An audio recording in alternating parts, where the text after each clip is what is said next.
시골에 초등학교 5학년 학생이 있었습니다. 삼척에 친척 집이 있어서 여름방학이 되어서 그곳에 갔습니다. 이 산골에 살던 소녀는 처음으로 넓은 바다를 보았습니다. 동해에 끊임없이 펼쳐지는 바다와 파도 치는 것을 보고 그 소녀는 큰 감동을 받았습니다. 그리고 새벽에 동해에 떠오르는 일출의 모습도 보았습니다. 그때의 감동은 말할 수 없는 기쁨이었습니다. 돌아와서 삼척을 다녀왔어라는 기행문을 썼습니다. 문학에 관심이 많았던 선생님이 그 소년을 불러서 너의 글에 내가 감동을 받았다고 크게 칭찬을 해 주었습니다. 그리고 그 글이 소년조선일보에서 주최하는 대회에서 입선을 하기도 했습니다.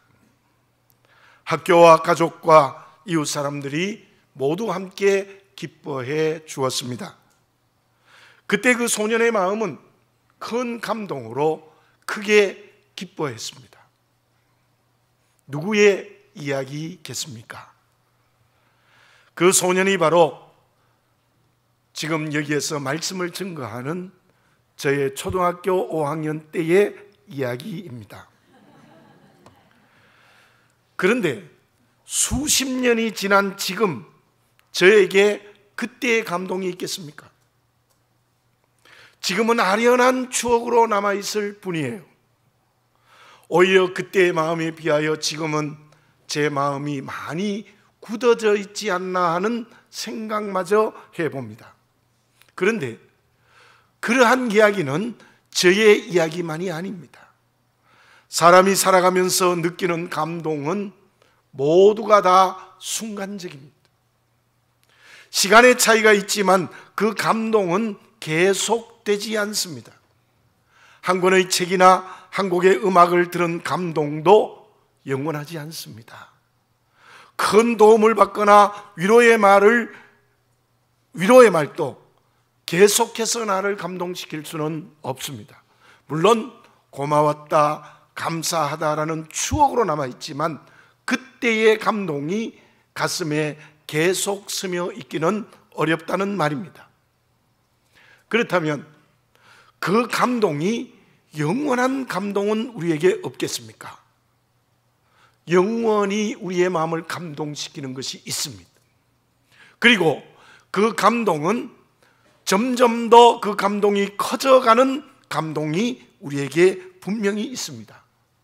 그게 무엇입니까? 본문의 말씀 16절에 모든 성경은 하나님의 감동으로 되었다고 말씀하고 있습니다. 성경은 누가 썼습니까? 분명히 사람이 썼습니다. 모세가 쓰고 바울이 쓰고 누가가 쓰고 요한이 쓰고 마태가 쓰고 야고보가 쓰고 또 여러 선지자들이 쓴 사람이 쓴 글이 분명합니다. 그러나 그 사람을 하나님께서 감동케 해서 쓴 것이 성경이라는 것입니다. 그러므로 성경은 사람의 말이 아니라 하나님의 말씀입니다. 그리고 그 감동은 우리에게 주어질 때에 영원할 뿐만 아니라 그 감동은 성경을 읽으면 읽을수록 점점 더 큰 감동으로 변화되는 것이 성경 말씀이라 그렇게 말할 수 있습니다. 베드로후서 2장 11절에 이러한 말씀이 있습니다. 예언은 언제든지 사람의 뜻으로 낸 것이 아니요 오직 성령의 감동하심을 받은 사람들이 하나님께 받아 말한 것입니다. 하나님의 감동으로 쓴 이 말씀이 우리를 감동하게 합니다. 그 감동은 영원합니다. 아니, 그 감동은 점점 더 내 마음을 더 크게 감동시키는 것입니다. 그런데 또 하나의 이유가 있습니다. 장로교 신조 제1조의 내용이 이러합니다. 신구약 성경은 하나님의 말씀이니 신앙과 행위에 대하여 정확무오한 유일한 법칙이다. 무슨 말씀인가 하면 성경 말씀은 신앙과 행위를 감당하는 한치의 오차도 없는 유일한 법칙이라고 말하고 있습니다. 성경 외에는 없다는 말입니다. 성경만이 우리를 감동케 하는 유일한 진리입니다. 오직 성경이 우리의 신앙과 행위의 유일한 법칙입니다. 그러나 중세 로마 캐토릭은 그러하지 못했습니다. 물론 성경을 인정했습니다. 그러나 성경과 같은 위치를 가진 진리가 있었습니다. 외경이나 교회 전통이 그러했습니다. 더 나아가서 교황의 말도 같은 권위를 가졌습니다. 심지어 어떤 경우에는 교황의 말이 성경 말씀보다 앞서는 경우도 실제로 중세 캐토릭에는 있었다는 것입니다. 그러므로 중세 캐토릭은 오직 성경이 아니었습니다. 다시 한번 분명한 믿음을 가지시는 여러분들이 되시기를 바라겠습니다. 종교개혁 500주년이 되는 올해, 특별히 10월 31일에 시작한 이 종교개혁이 10월 달이라면 저와 여러분에게는 오직 성경만이 하나님의 감동으로 된 것으로 나를 감동시킬 수 있고, 오직 성경만이 신앙과 행위의 유일한 법칙이라는 확실한 믿음을 가지고 살아가는 그리스도인이 되어져야 될 줄로 믿습니다. 성령이 주시는 감동은 시간에 매여 있지 않습니다. 영원합니다. 영원할 뿐만 아니라 우리의 가슴에 감동을 점점 더 크게 하는 것이 성경입니다. 그러므로 오늘 우리가 예배를 드리면서 오직 하나님의 말씀, 오직 성경이라는 기초와 뿌리에 든든히 서는 그리스도인이 되어져야 될 줄로 믿습니다. 그러면 오직 성경이 신앙과 행위의 유일한 법칙이고 하나님의 감동으로 되었다고 하는 것은 우리에게 실제로 어떤 감동을 구체적으로 주는 것입니까? 성경이 우리에게 주는 감동이 실제로 무엇입니까? 여기에서 하나님의 감동으로 되었다는 말을 좀 더 설명을 하겠습니다. 하나님의 감동으로 되었다는 원어의 의미는 하나님께서 숨을 불어 넣으셨다는 의미가 있습니다. 그 뜻이 무엇인가 하면은, 예를 들어 보겠습니다. 여기에 보자기가 있습니다. 보자기 안에는 무엇인가 가득 들어 있습니다. 그런데 위를 매 놓았기 때문에 그 보자기 안에 무엇이 들었는지를 알지 못합니다. 어떻게 해야 보자기 안에 있는 것이 무엇인지 알 수 있습니까? 끈을 풀어야 돼요. 다 풀면 그 보자기 안에 있는 모든 물건이 무엇인지 드러나는 것입니다. 보자기에 감추어 있던 하나님의 비밀을 풀어놓은 것이 성경입니다. 그래서 성경을 하나님의 계시라고 말을 하는 것입니다. 우리는 성경을 읽으면 하나님을 만날 수 있습니다.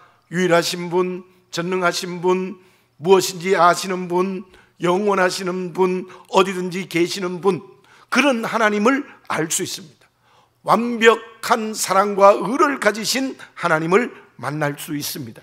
그런데 성경에 결정적인 하나님의 비밀, 즉 계시가 있습니다. 그것이 무엇입니까? 그것이 우리를 감동시키는 것입니다. 어떤 분이 쓴 글을 읽어보았습니다. 들에 가면 우리나라에도 민들레가 지천입니다. 그러나 대부분의 사람들은 민들레를 귀중히 여기지 않습니다.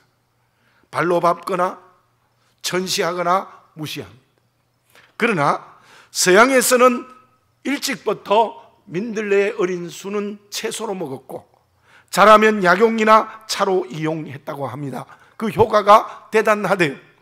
그래서 우리나라에서도 그 약효를 인정하여 약으로 개발하는 작업을 하고 있습니다. 그 글을 쓴 사람이 이런 말을 했습니다. 무엇이든지 그 가치를 알아보는 지혜로운 사람이 되어야 된다는 거예요. 가치를 모르는 게 어리석은 사람이고 가치를 아는 사람이 지혜로운 사람이라는 겁니다. 제가 앞에 예를 들면 민들레에게 약효가 있다는 것을 알고 귀히 여기는 사람이 지혜로운 사람입니다. 그런데 민들레를 천이하고 무시하고 발로 밟는 사람은 바로 어리석은 사람이라는 의미입니다. 성경에는 하나님의 비밀, 하나님의 계시가 있기 때문에 귀히 여겨야 됩니다. 그리고 그 성경에 있는 비밀의 능력을 모르는 사람은 성경을 결코 귀히 여기지 않습니다. 오히려 성경을 천히 여기고 무시합니다. 심지어 발로 밟고 불에 태우는 일이 우리 교회에서에 종종 있었습니다. 그 사람이 가장 어리석은 사람입니다. 분명히 아십시오. 성경의 비밀을 알면 알수록 내 마음의 감동은 점점 더 커지고 그 사람이 지혜로운 사람입니다. 그러나 성경을 무시하고 성경을 천히 여기고 성경에서 주어지는 하나님의 비밀 계시를 알려고 하지 않은 사람은 바로 어리석은 사람이 된다는 것입니다. 그렇다면 정말 우리에게 성령이 우리를 감동시키는 것이 무엇이겠습니까? 12절 13절을 봉독해 드립니다. 무릇 그리스도 예수 안에서 경건하게 살고자 하는 자는 박해를 받으리라. 악한 사람들과 속이는 자들은 더욱 악하여져서 속이기도 하고 속기도 하나니. 이 무슨 말씀인가 하면요, 그리스도 예수 안에 있는 믿음으로 사는 사람은 세상 사람들에게 박해를 받는다는 거예요. 왜 박해를 받느냐? 세상 사람들의 가치 판단은 바로 잘못된 거짓을 붙들고 있기 때문에 속기도 하고 속이기도 하는 겁니다. 그게 세상 사람들입니다. 그런데 우리 그리스도인들은 어떻게 해야 합니까? 그 다음 14절에 이런 말씀이 있습니다. 그러나 너는 배우고 확신하는 일에 거하라. 배우고 확신하는 일에 거하라. 배우고 확신하는 일이 무엇입니까? 15절을 봉독해 드립니다. 또 어려서부터 성경을 알았나니 성경은 능히 너로 하여금 그리스도 예수 안에 있는 믿음으로 말미암아 구원에 이르는 지혜가 있게 하느니라. 아멘. 성경 말씀에 나타난 하나님의 비밀은 그리스도 예수 안에 있는 믿음으로 말미암아 구원에 이르는 지혜를 아는 겁니다. 성경에 나타난 하나님의 계시는 주님 안에서 믿음으로 주어지는 구원에 이르는 지혜입니다. 성경의 비밀의 중심은 우리가 그리스도 안에서 구원에 이르는 지혜를 경험하는 것입니다. 성경을 읽으면서 도덕적으로 선해졌습니까? 선택을 바르게 하는 의지를 배웠습니까? 마음이 밝아졌습니까? 관계가 좋아졌습니까? 건강해졌습니까? 성공했습니까? 그럴 수도 있습니다. 그러나 그것만을 알고 있다면 성경의 진정한 비밀의 능력을 모르는 사람입니다. 이번에 우리 새세명 축제의 중심 내용은 그 사람에게로 가라. 그 사람이 누굽니까? 바로 에티오피아 간다게 네심. 성전에 예배를 드리러 왔다가 돌아가는 길에 이사야서를 읽었습니다. 아무리 읽어도 깨닫지 못합니다. 그런데 그때 간다게 네시가 인생의 성공이나 형통하지 못했기 때문에 답답했습니까? 아닙니다. 이사야서가 말씀하시고 있는 뜻을 몰랐기 때문에 그렇습니다. 그때 빌립을 만납니다. 빌립을 통하여서 그 말씀의 비밀을 알게 됩니다. 믿게 됩니다. 그것이 무엇이었습니까? 예수 그리스도 안에서 믿음으로 주어지는 구원의 지혜였습니다. 바울을 이어 고린도 교회 감독이었던 아볼로도 구원에 이르는 지혜를 알고는 있었지만 성령을 체험하지 못했습니다. 해박한 지식과 수사학의 능력으로 달변이었던 그도 구원에 이르는 지혜를 체험하지 못했습니다. 결국 브리스길라와 아굴라를 통해서 구원에 이르는 체험을 하고 믿게 되어졌습니다. 성경의 말씀, 성경의 계시, 성경의 중심, 제가 두 주일에 걸쳐서 말씀드렸던 오직 은혜와 믿음의 내용은 구원에 이르는 지혜입니다. 하나님의 비밀의 중심이, 성경의 중심의 내용이 구원에 이르는 지혜입니다. 그것은 세상 학문이 줄 수 없습니다. 어떤 종교나 사상이나 윤리도 줄 수 없습니다. 도를 통해도 받을 수 없습니다. 이단과 미신에도 이 구원에 이르는 지혜가 전혀 없습니다. 오직 성경을 통하여 성령께서 구원에 이르는 지혜를 선물로 주시는 줄 믿습니다.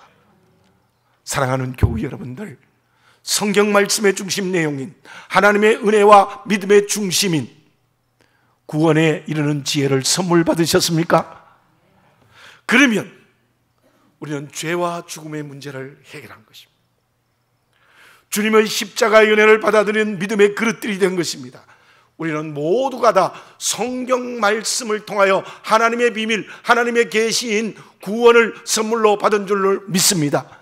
그래서 죄 문제가 해결된 줄 믿습니다. 죽음의 문제가 해결된 줄 믿습니다. 인생의 문제가 해결된 줄 믿습니다. 그 성경을 통하여서 구원에 이르는 지혜를 받았다면 내 마음의 감동이 무엇으로 나타나야 되겠습니까? 기뻐해야 합니다. 이게 얼마나 기쁜지. 죄는 게르케고르는 십자가의 은혜로 구원받는 성경의 중심 내용인 구원에 이르는 지혜를 발견했을 때 그는 이렇게 외쳤습니다. 캄캄한 밤과 같은 인생에 한 줄기의 빛이 내 인격 속으로 들어왔다. 그로 인하여 나는 정말 하늘과 땅이 진동할 것 같은 큰 기쁨을 얻었다고 고백합니다.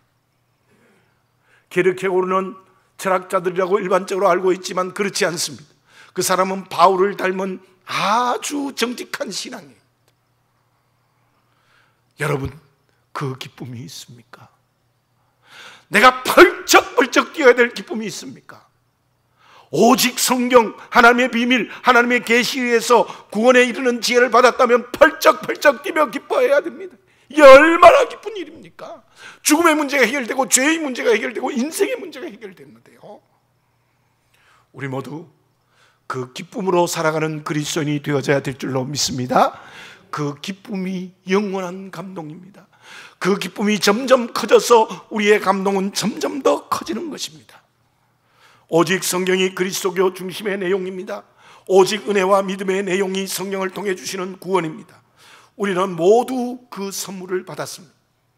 하나님의 은혜를 믿었다는 것은 죄와 죽음에서 구원받았다는 선물을 받은 것입니다. 그로 인하여 전인격과 삶이 기뻐하시는, 기쁨이 넘치는 감동으로 살아가는 그리스도인이 되시기를 바라겠습니다. 그 사람이 진짜 하나님의 자녀입니다. 그 사람이 진짜 예수 그리스도의 신부입니다. 그러면 주님 안에서 주시는 구원에 이르는 지혜를 선물로 받은 그리스도인, 즉 오직 성경으로 말미암아 내 마음의 기쁨의 감동을 받고 그 기쁨이 점점 커지는 사람은 오늘을 어떻게 살아야 됩니까? 미국의 정치가이며 건국의 아버지로 불리는 벤자민 프랭클린에게 이러한 일화가 있습니다. 한 번은 마당에 나갔더니 집안에 등불을 켜놓아서 집안은 환해요. 근데 바로 대문을 열고 밖에 나가니까 골목길이 캄캄한 거예요. 그럼 가다가 돌아와서 집안에 있는 등불을 골목의 대문 앞에 걸었습니다. 그랬더니 골목이 환해졌어요. 그것을 안 동네 사람들이 하나둘 전부 집안에 있는 등불을 밖에다가 걸기 시작했습니다. 그것이 점점 더 많은 사람이 알게 되어서 캘리포니아의 전 시내가 모든 사람들이 그 등불을 바깥에 걸기 시작했습니다. 그로 인하여 미국에서 가장 밝은 첫 번째 도시가 캘리포니아가 되었다고 합니다. 한 사람의 모범이 온 세상의 어둠을 밝혔습니다. 구원의 선물을 받은 오직 성경으로 사는 사람은 어떻게 오늘을 살아야 됩니까? 세상에 영향력을 주는 사람이 돼야 돼요. 주님의 말씀처럼 빛과 소금이 돼야 돼요. 향기와 편지가 돼야 돼요. 정말 믿음의 모범을 그들에게 보여주고 이 어두운 세상을 밝게 비추어야 되고 사단의 나라가 되는 이 세상을 하나님의 나라로 만드는 그리스도인이 되어져야 될 줄로 믿습니다. 정말 성경을, 구원을 선물로 내가 받았다면, 구원에 이르는 지혜를 선물로 받았다면 똑같이 어둠 속에 살아가고 똑같이 사단의 노예가 되어 살아가면 안 된다는 거예요.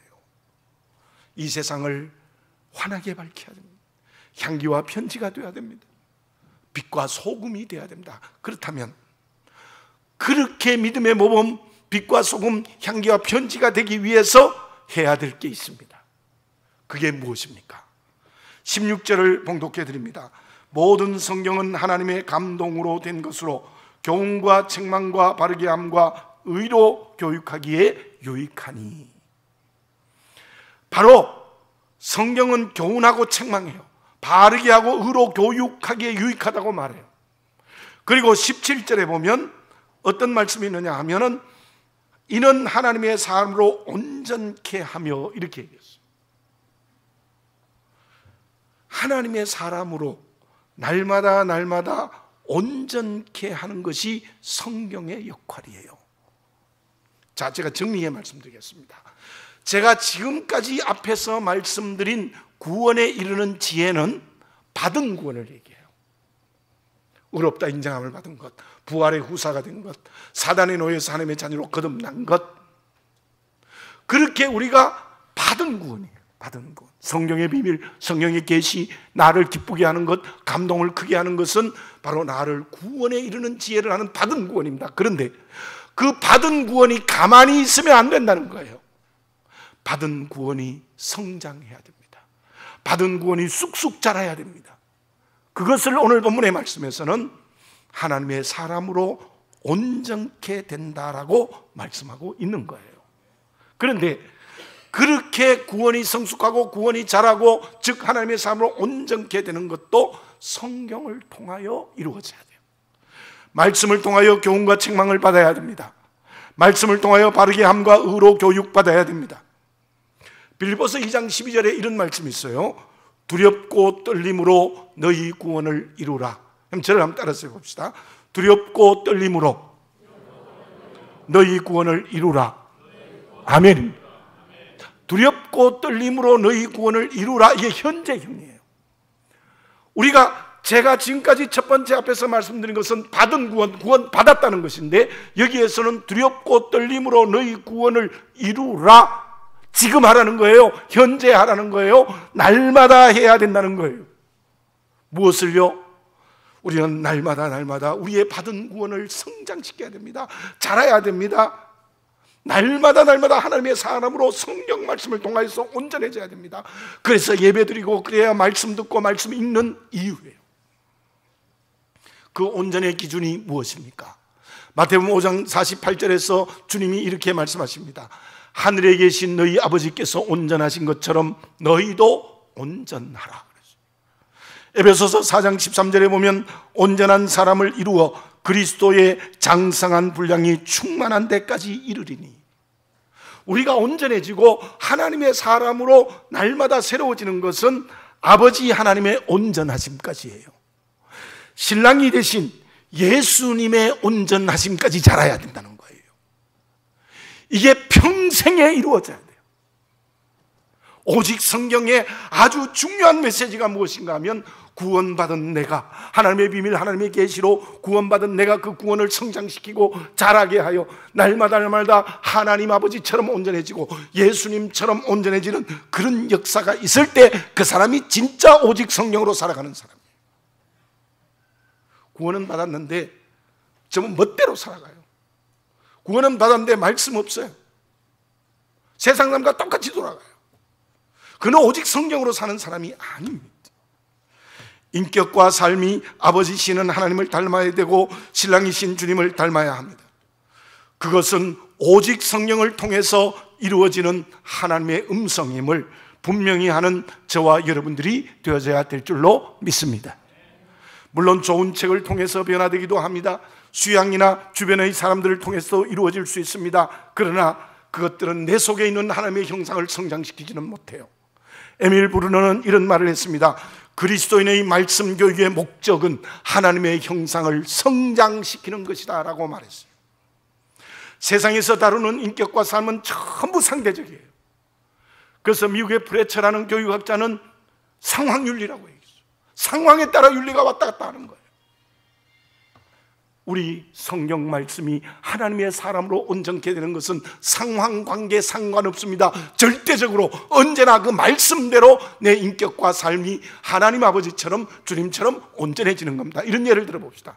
성경에 우상에게 절하지 마라, 우상에게 절하지 말라는 말씀은 법에 어긋날 수 있어요. 일제시대 때 그랬잖아요. 법에 어긋날 수 있어요. 또 윤리에도 어긋날 수 있어요. 우리 유교로 말하면 제사에 가서 절을 안 하면 또 윤리에 어긋날 수 있어요. 우리는 법에 어긋나고 윤리에 어긋나도 하나님의 말씀이면 그 말씀을 순종해야 되는 줄로 믿습니다.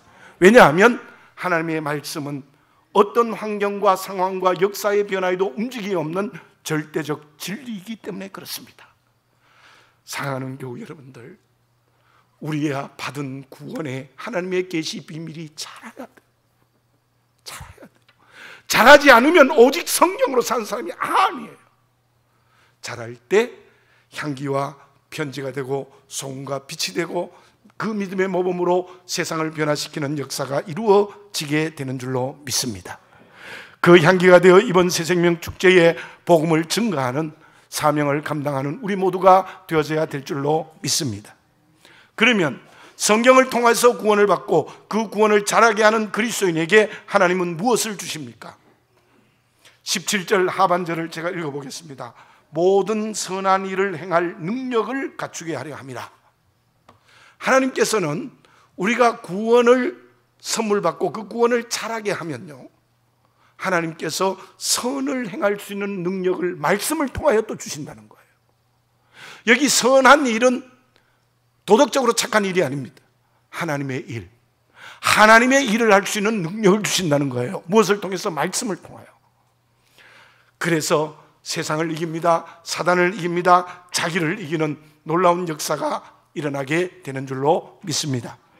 오직 성경 것이 우리의 구원이며 인격이며 삶입니다. 다른 어떤 곳에도 구원에 이르는 지혜를 주는 것은 없습니다. 다른 무엇에도 세상의 빛이 되어 세상을 하나님의 나라로 만드는 것은 없습니다. 오직 성경에만 그 길을 걸어가는 진리입니다.